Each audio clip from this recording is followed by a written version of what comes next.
Tani, përsa për të kallëzimeve penale, të opozica atë janë bërë një lloj prallë. Ato i fut të ushi të gjitha skapi i partisë, e dini. S'merret skapi me kallëzimet penale, ata janë vetë krimi elektoral.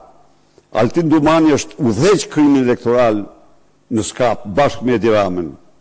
Por qëndrimet do mbahen, sigurisht do mbahen, do vlerësohen si pas rastit, se unë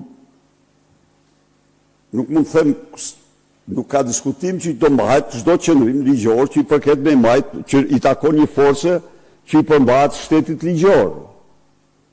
A do shkojnë apo jo në skap, atë nuk mund të them se do vendosin ata që janë, kjo është bërë mbi bazën e kërkesave individuale të kandidatëve. Mundësisht metamorfozën, shkruaj super metamorfoza, si për të quhet super metamorfoza, shpërndaja u gjithë medjave.